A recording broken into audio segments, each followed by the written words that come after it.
everyone, welcome to my channel. This is Waterman121 and I am bringing you some root strategy today.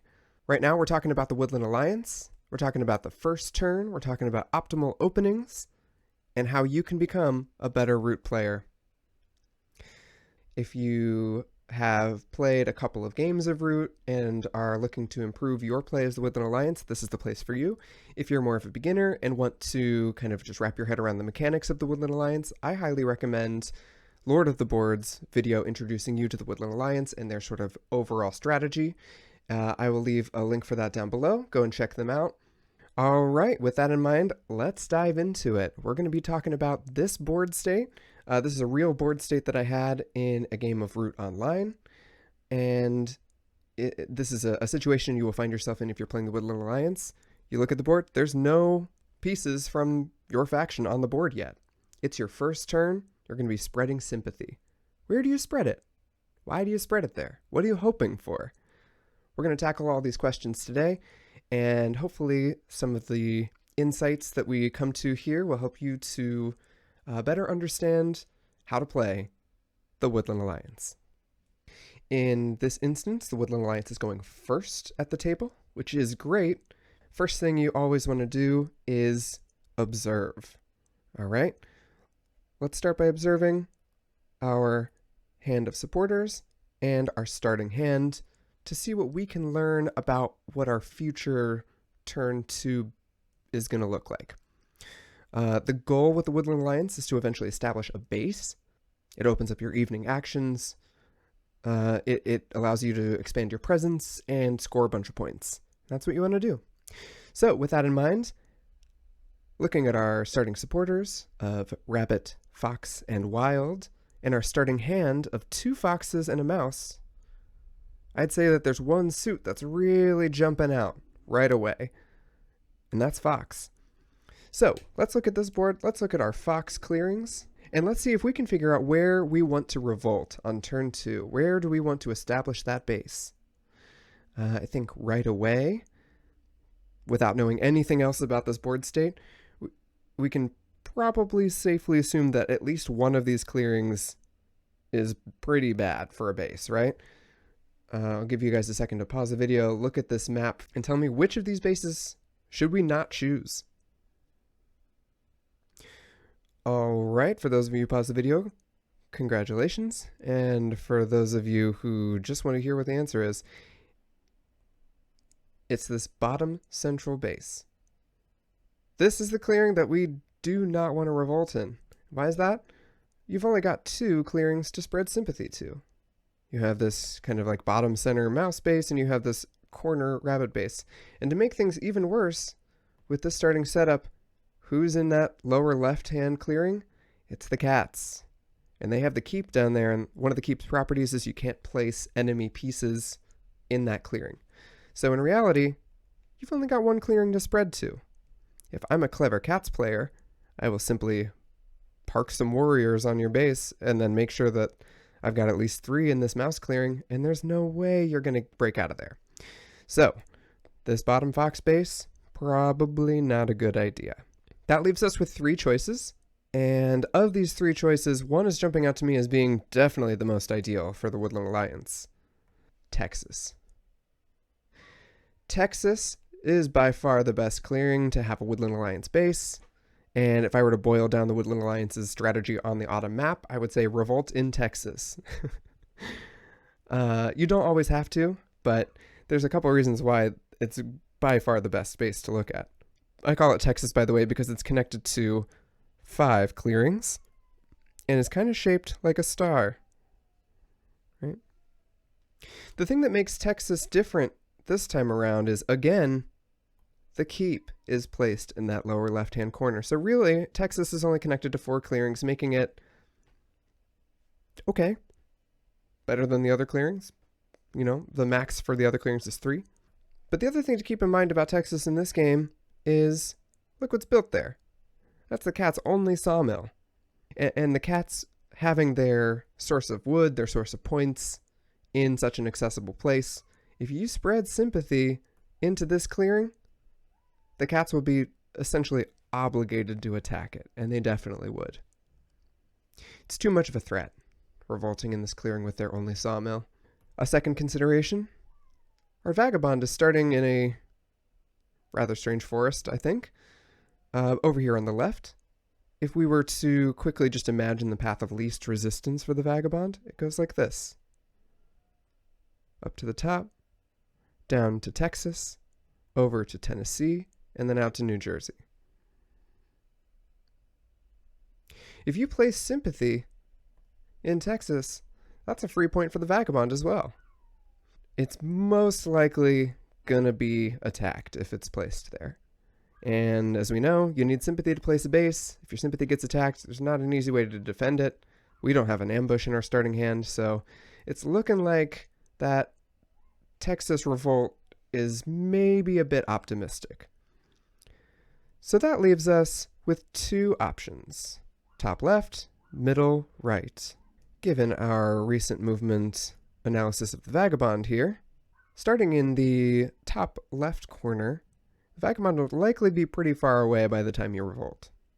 You can even spread sympathy in the Vagabond's wake, without this ranger with the crossbow being able to easily take it out. Another faction to talk about that we haven't mentioned yet is the Birds, starting in the top right corner with the Despot leader. It's cut off on this display, but they started with the Despot.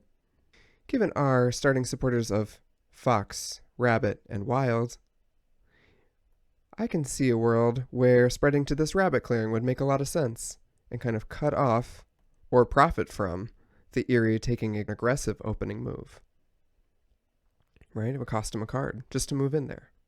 Something to keep in mind with the Eyrie, the Woodland Alliance often functions, at least on the autumn map, as a sort of buffer in between the forces of the Cats and the forces of the Eyrie. You can actually kind of direct the opening movements of the Eyrie if you, for instance, place sympathy in these three clearings. Then the Eyrie is most likely going to want to avoid giving away cards to the Woodland Alliance and move down, right? And try and take over some of these clearings. Which is something to also consider for starting your sympathy over here. If we have our starting supporters, we spread to Fox, to Rabbit, to, let's say, Mouse, then the Eyrie is going to be forced in this direction, probably. Something to keep in mind, though, is that if the Eyrie takes over this clearing, that's a big threat to the Cats, right?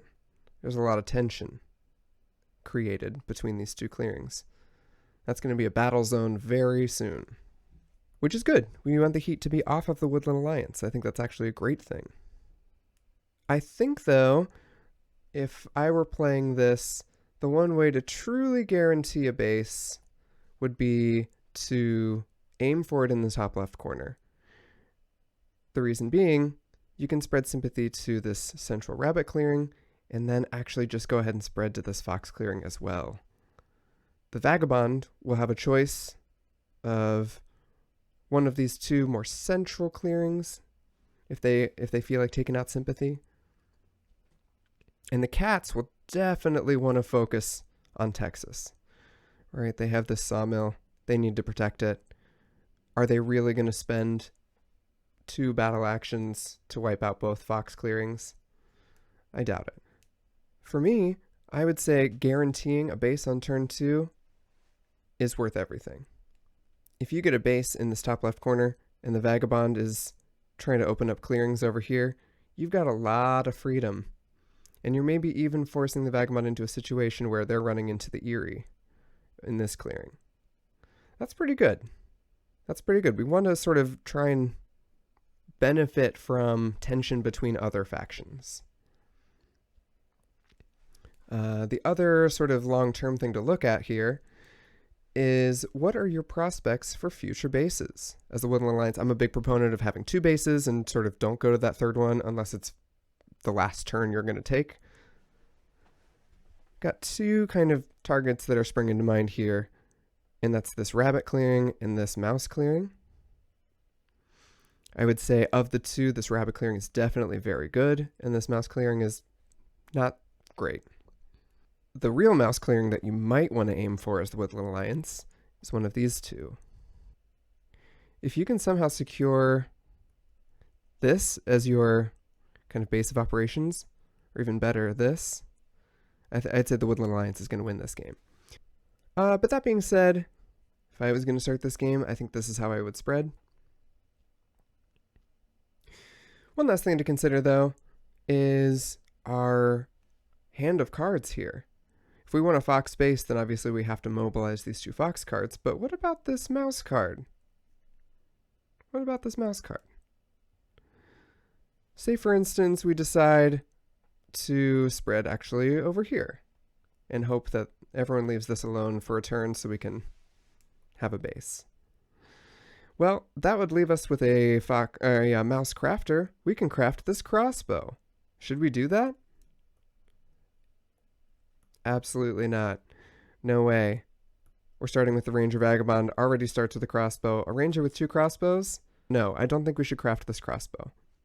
Differently, if we start in this corner and then actually just go ahead and spread over here to this top rabbit clearing, that would let us craft the coins. Is that a good idea?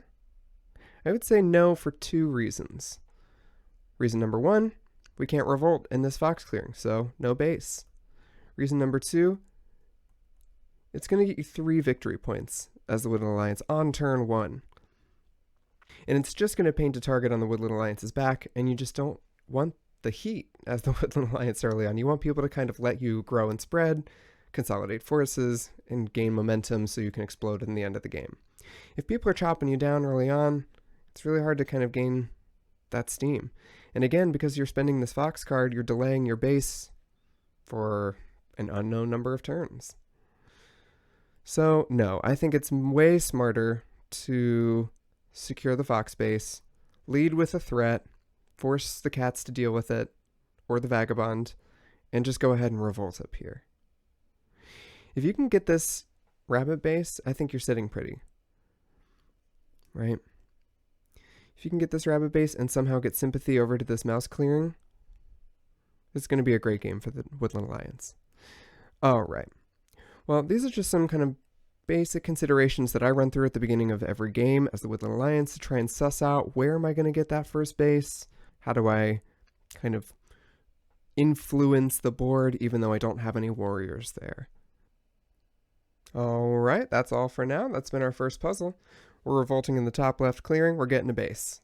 For next time, we're going to be having a pair of new puzzles, new opening positions to consider. And in the future, we should have, I think, 3 more of these videos. They're going to be a lot shorter format. We're just going to kind of, using the motifs that we've explored in this video, go through and quickly analyze what's our opening move. Thank you so much for joining me. This is Waterman121, and I will see you out in the woodland.